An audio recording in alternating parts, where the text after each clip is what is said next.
Bonjour à tous, ravi de vous retrouver sur Médian. Soyez les bienvenus dans ce nouveau numéro de votre magazine Hebdo Afrique. La voix de l'Afrique est-elle audible à la COP28 qui se poursuit à Dubaï? Une question que nous poserons à notre invité. Toujours à Dubaï, nous irons à la rencontre de ces 12 reporters en herbe qui représentent chaque région du Maroc à cette grande messe du climat. Ce sera dans le coup de cœur. Mais tout de suite, place au round-up qui revient sur les faits marquants de l'actualité africaine. Après le Mali, c'est au tour du Burkina Faso et du Niger de claquer la porte du G5 Sahel. 9 ans après sa création, c'est presque la fin de l'organisation antiterroriste. Sur les 5 pays, il ne reste que la Mauritanie et le Tchad. Dans l'est de la République démocratique du Congo, il y a ces combats signalés dans le Massissi à l'ouest de Saké, à une trentaine de kilomètres de Goma. On regain de tension à moins de 2 semaines des élections, alors qu'un premier groupe de soldats kenyans de la force de la communauté d'Afrique de l'Est a quitté le pays. Clap de fin du Festival international du film de Marrakech. Le Maroc a plus que brillé lors de ce festival. L'étoile d'or de ce grand rendez-vous du cinéma a été remportée par la Marocaine Asma Moudir pour son film La mère de tous les mensonges. Une première donc pour le 7e art marocain. C'était tout pour le round-up. À présent, allons rejoindre notre invité de la semaine, Kevin Elai Kaban. Bonjour. Bonjour. Alors, vous êtes spécialiste en évaluation de la vulnérabilité et des risques liés au changement climatique. Merci d'avoir accepté notre invitation. Je le disais, la grand-messe du climat bat son plein à Dubaï. La voix de l'Afrique se fait-elle entendre?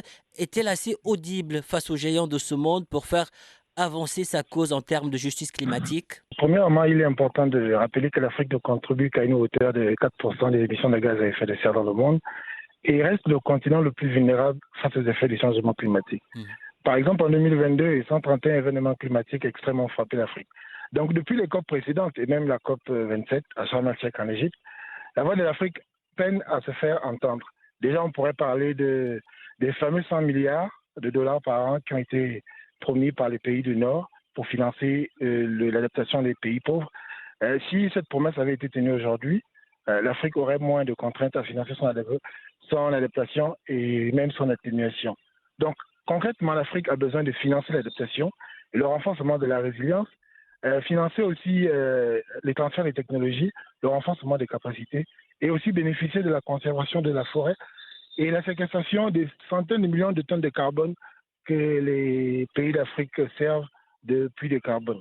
Et deuxièmement aussi, nous déplorons aussi le fait que les présidents chinois et américains ne soient pas présents, parce que si l'Afrique doit se faire entendre, c'est auprès de ces deux géants.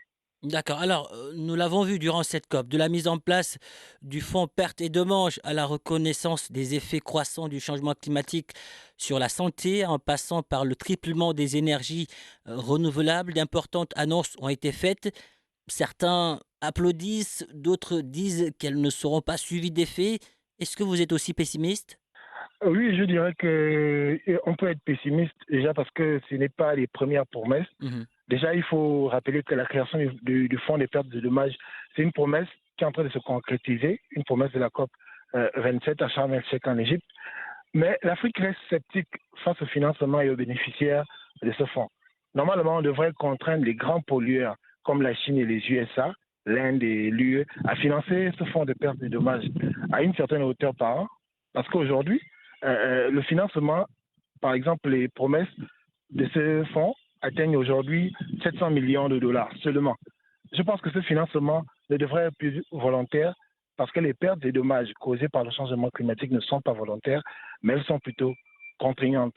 Donc, et aussi le fait que la Banque mondiale héberge ce fonds nous inquiète aussi beaucoup.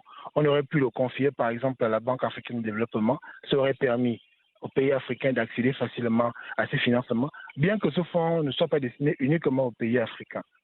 Kevin Ella et Kaban, merci. Merci d'avoir répondu à nos questions. Merci pour toutes ces précisions. C'est moi qui vous remercie. Tout de suite, place à notre coup de cœur. COP28 oblige, nous sommes à Dubaï. Me and all my friends were all misunderstood. They say we stand for nothing and there's no way we ever could. Now we Réunis de très belles voix qui chantent pour que le monde change. Oui, l'urgence est d'agir. Et ça, la jeunesse marocaine en est consciente. Je vous amène aujourd'hui à la rencontre de 12 journalistes en herbe. Ces jeunes reporters de la Fondation Mohamed VI pour la protection de l'environnement représentent leur région. Et à Dubaï, munis de leurs plumes, appareils photo et caméras, ils font un travail exceptionnel. Yasmine Chaoui fait partie de l'équipe. Ensemble, nous l'écoutons.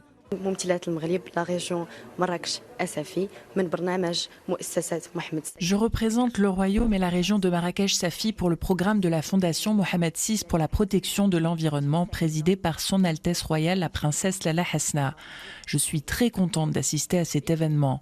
On réalise plusieurs reportages avec pour but de trouver des solutions aux défis climatiques qu'affronte notre pays. On fera de notre mieux pour trouver des solutions innovantes. Et oui, le Maroc peut être fier de sa jeunesse. Voilà qui referme ce numéro d'Hebdo Afrique. Merci de l'avoir suivi. On se donne rendez-vous la semaine prochaine, toujours sur Média.